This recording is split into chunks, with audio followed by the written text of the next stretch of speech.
Welcome to What's the Finish, our weekly podcast where we talk to experts and individuals just like you to discuss not only the flavors and finishes of spirits and foods, but also all the flavors life has to offer, along with the magnificent finishes they bring.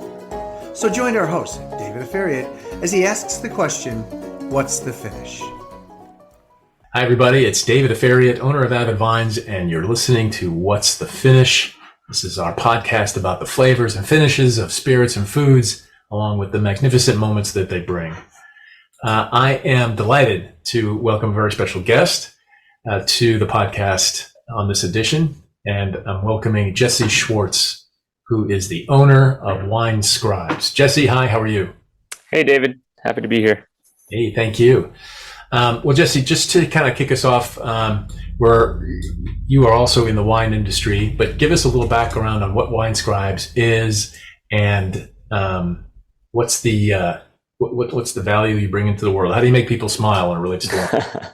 Absolutely. Well, Wine Scribes, in short, is wine and travel guides focusing specifically on small producers. I mean, small in terms of the production. So North America, somewhere around the 5,000 to 10,000 cases per year, maybe a little bit smaller everywhere else. My wife, Cassie, and I were blessed to be able to spend time in nearly every wine region around the world. So everything we write is from personal experience. This is hand curated guides to every region that you can think of. So we have 5 continents based of wineries. If you were traveling to the Uco Valley of Argentina, or you want recommendations of where to taste in Burgundy, Barolo, Rioja, all over Europe, places in Canada, North America, Australia, New Zealand, we have all that listed out. And the goal with Wine Scribes is twofold. One is to provide the wine community with a resource where when they are booking this travel and they want to know who are the folks to taste with, where should we go eat, where should we go stay, they can come to Wine Scribes for those recommendations. And two is to give small producers a marketing platform, a bit of a spotlight, if you will.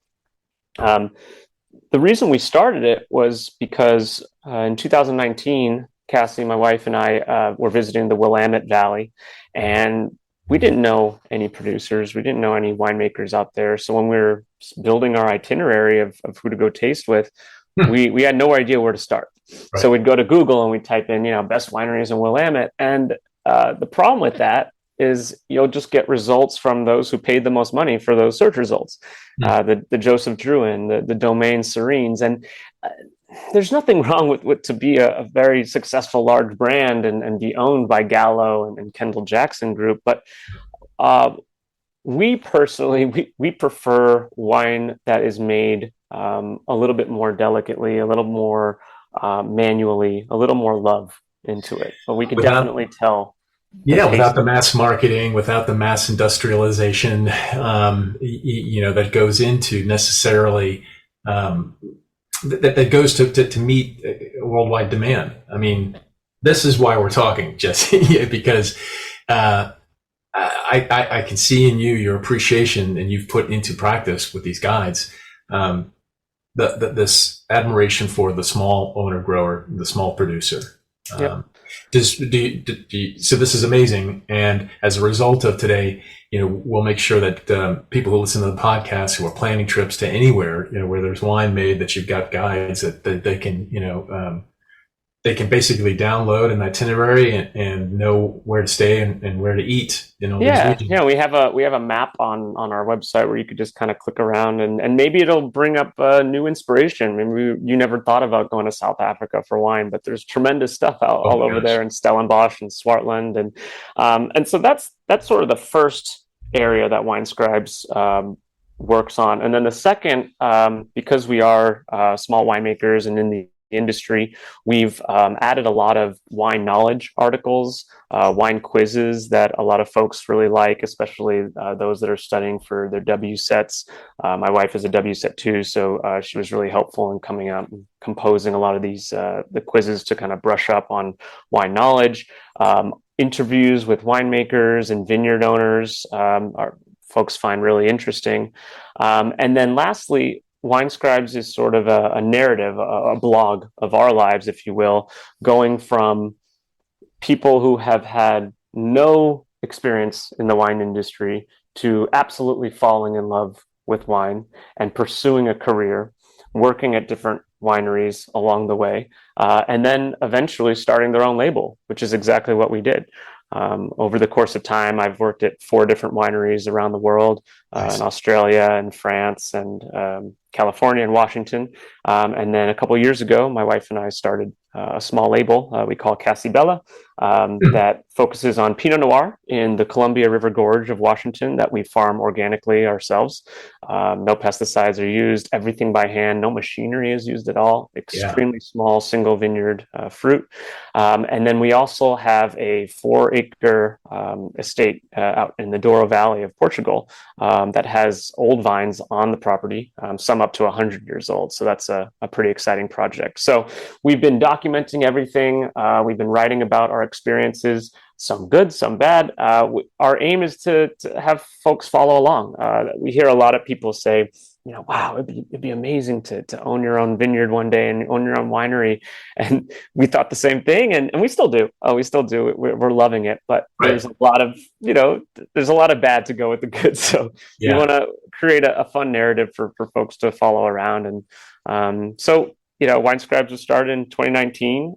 We've been around since and growing our subscriber base and our user base, both on Instagram and our email newsletter. And here's to not killing the passion, by exactly. It's all good. It's all good, David. Yeah, you got to protect it. There was a good friend of mine from Atlanta who moved to California, Wallace Hardy, and made Dirty and Rowdy wines, and now Extra Dimensional Wine Company. Yeah, it's called. And just a mad scientist in terms of determined to kind of do it differently, but create small batch, wines from coveted, lots and so forth and vineyards. So congratulations on getting this far. How many vintages do you have under your belt for either Portugal and for Casibella? Sure. We've got 2 vintages for each.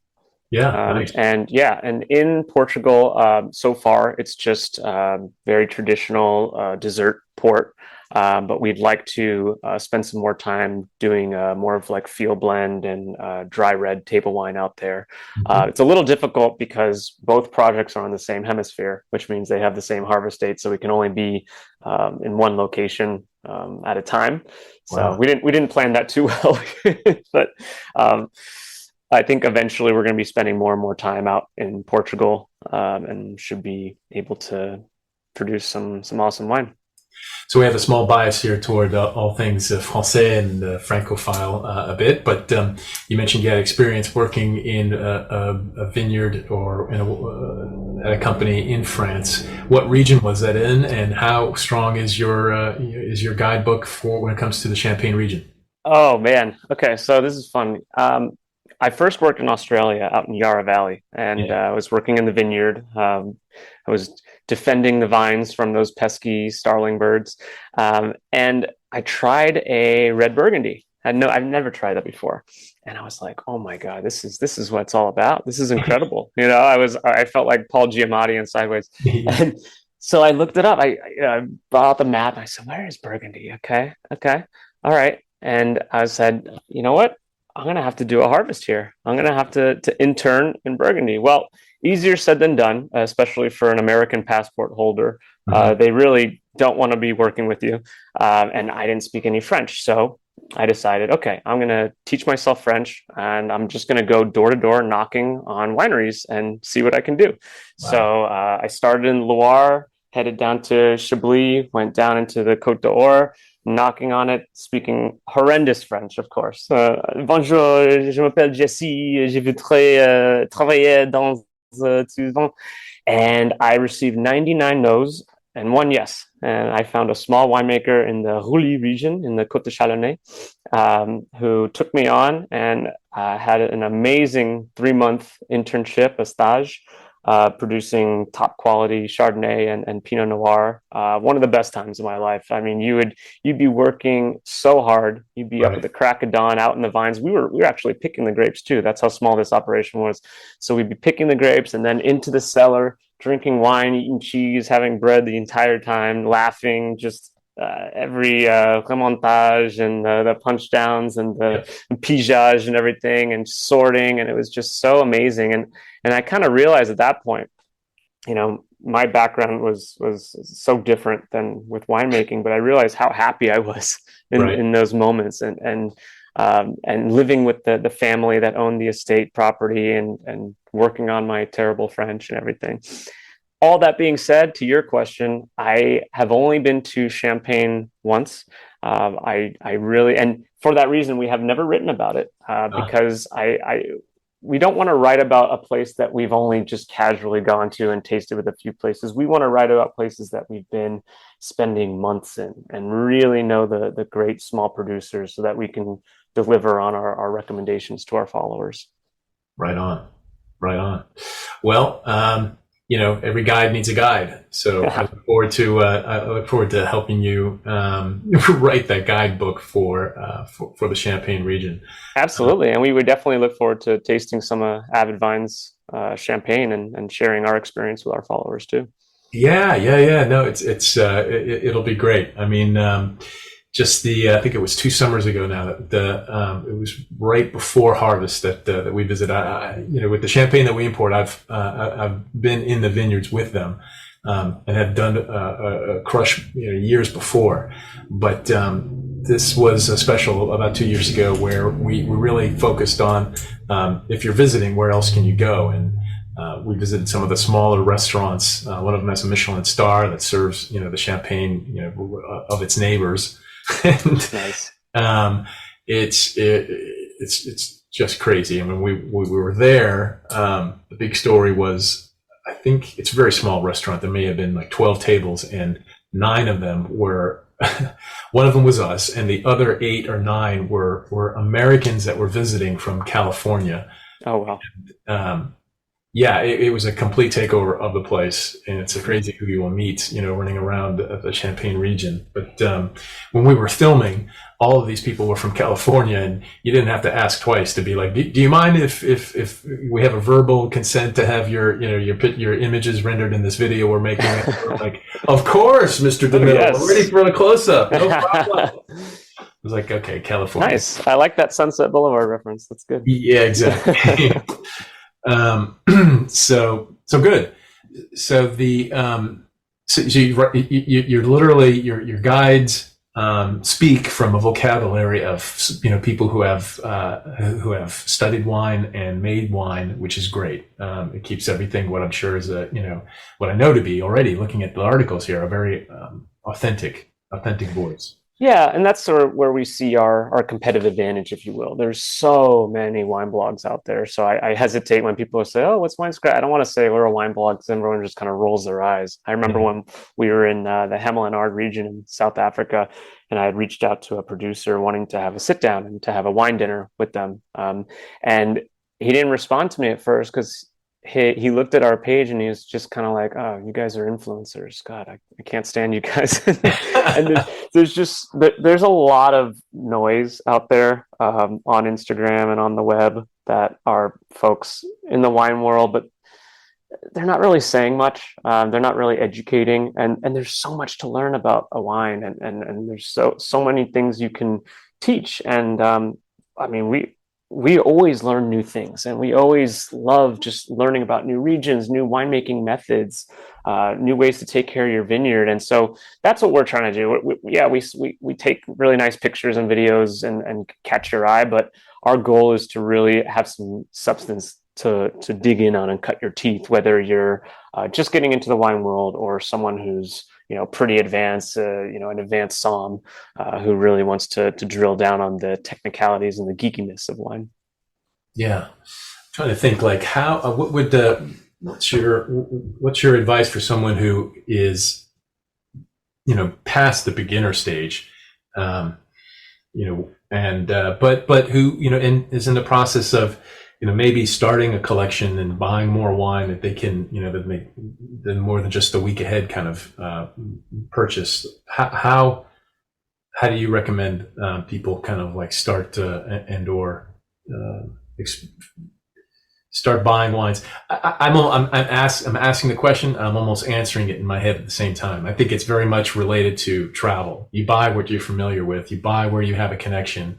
And if you have and are fortunate enough to travel, then buy the wines from the places where you've been. Yeah, if you can actually go there and you can experience it, there's no better thing than just reliving those experiences. I absolutely agree. Short of that, one option would be your local boutique, your small wine store. I'm not talking about Bevmo or Total Wine, no offense to those guys, but folks that have really nicely curated supply that actually get to know you, that you could walk in there and say, I like Burgundy, I like that mushroom, I like that's kind of tertiary flavors, I don't like fruity, and then you go back and you say, well, that one from the Douro that you recommended was good, but and you sort of start to fine tune your preferences. And I think doing that is so great because you can sort of open yourself up to new regions you never even thought possible. I see a lot of folks, especially from California, where I'm from, just solely love their Napa Valley Cabernets, and there's nothing wrong with that. Napa makes great Cabernets, but I think it's pretty amazing when you can start bringing in, slowly start creeping in some from Piedmont in Italy, bringing in some from the Rioja of Spain, and just start learning about that region, like, wow, and the history of it, and totally. So I would say down to never buying wine in an empty aisle. Talk to somebody, talk to someone, and find, the internet now has so much great recommendations on folks who can recommend different bottles. Some people ask, well, what about the points? I'm sort of on the negative side about points. I think they're okay if you want just a quick guide of if it's good or not, but I really think it should be, wine is so subjective. It should be your own experience making up, do you like it? Do you like that bottle? And I think points are a little bit derogatory in the sense that they've encouraged winemakers over the years to change their style to fit one man's profile, looking at Robert Parker, who came out with the points. So if you're looking to really collect and to start adding to your profile, I think it should be all about what do you enjoy, and start learning about your taste and why you enjoy that, and why you like, Chablis versus Sonoma Chardonnay, and et cetera. Are you a baseball fan? I am, yeah. I find that baseball and wine are kind of like similar in the following way, in that, there's always this eternal optimism at the beginning of harvest to say, okay, this is going to be a great year. And every year it changes. So you could like a particular, wine or producer even, but just watch, it's not that it'll go to crap in the next year, but every year it's not enough to say, I like this as a rule. Even those who like their cab, the Napa cabs, I always say to myself, well, okay, you've got an indelible memory from a particular year that you had this cab, and I guess it's it stays with you until it goes away. But every year it, especially when you're doing vintage, bottling. Every year it should change. Yeah, absolutely. And I say should because there's a lot of wine out there that tastes the same every year, and mostly the grocery store stuff that, that it's really a shame because the best part of wine from a beverage perspective is that it's always changing. As you're saying, every year is different. Every day on that shelf should be different. And that's really what separates what I think true wine is versus, mostly more on the scale of, soda, again, no offense to the Mayomis of the world, but it's going to taste the same year every year. A lot of preservatives, a lot of chemicals go into that wine. You feel like, crap the next day. To get back to your baseball reference, though, that's kind of like if you're a fan of the Angels, which I am, then every year is going to be a bad year. So say no more. There's nothing more than a fan who can understand exactly who only you have the right to badmouth the Angels. No one else can. Who do you like? Well, I've been lived in Atlanta for 20 years. You become a pretty ardent Braves fan, and when they've suffered long enough and then won Hey, away, they're good. They might be the only ones to stand up to the Dodgers next year. So there you go. There you go. We can all agree on something. But we digress. So I think we'll kind of wrap up here a little bit with just another couple lines of questions, and that is, small producers, especially the ones who who make these high quality wines and do so in an organic way. I find that it's much harder to do that on a massive scale. So one trick of the trade here to drink better is to find these wines that are certified. They not just lip service, but who pay for the certifications in order to put on the label a particular certification of sustainability or organic nature. But how do you feel like how wine travels? And can you talk a little bit about how I always say that the wine never tastes as good as when you're there at the vineyard, and that wine can bruise and quite easily when it's traveled, and certainly under the conditions that it travels. Sometimes a refrigerated containers, sometimes not. And how that impacts the wine. Have you, what's your relationship with distance as it relates to, Yeah, I mean, wine is so sensitive, right? It's because it's a living thing. It's really susceptible to oxygen, to heat, to sunlight. What in the winemaking process, we believe that less movement is better. Yeah. We operate 100% on gravity flow. We don't use any pumps. The more you move wine around, the worse it's going to taste. One of my heroes is the winemaking world, Kermit Lynch, who is a great importer négociant in France. And he would test and taste hundreds and thousands and millions of these producers out in France, and year over year, and he would notice there was a change, and he would ask the producer, he said, well, what'd you do differently? And he said, oh, well, we added pumps, or we added filtration, or we did this, we did that. And he would write in his notebook and notate that that the less you disturb wine, the less you move it around, the less you agitate it, the better. So in your question about shipping, absolutely. The cooler, the darker you can keep it, the better. Kermit was a big proponent about chilled shipping on his containers. He was actually the first to ever come up with that. So I think it's absolutely important. We've put together some guides on Wine Scribes about caring for your wine, what to do when you're creating your own wine cellar. Best temperatures to store them in, but these are fragile beverages. This is not a 2-liter bottle of Coke that can survive, the apocalypse. This is something you need to really store at a fine, small delta of temperature, ideally horizontal, dark, damp, and don't move it around. I mean, the nautical apocalypse that these wines go through. I mean, 9 months out of the year, you can spend 6 weeks on the water, 2 weeks at port minimum. And then if you try to keep it cool in the cellar, all the way back at your home or in the shelf, I mean, it's already been affected. Yep. And yet, we don't, for our portfolio, we're going to be adding a certification that shows 57 degrees, held at 57 degrees during, importation. And I think that's really important. That's pretty cool. I've yet to see that. That's sort of assuages some fears, especially when you're, making a very pricey decision at a dinner table, a nice fancy restaurant. Oftentimes, my wife and I will look at each other and we say, do we really want to get an import? We don't know if it's been stored well. We don't know how it's been shipped. There's nothing worse than, spending a king's ransom at a nice dinner and then have the wine be, mediocre at best. That's just the worst. So oftentimes we'll just order domestic because we say, hey, the distance was less travel. There's less chance to be ruined. So that's a cool. I like that. That's a nice certification if you can get that. Yeah. So, okay, well, Jesse, this has been absolutely fantastic. And do you have any parting words or a special wine quote or anything that I'm going to ask you two things? Any any pithy comment about wine that quotable from someone that you care to repeat?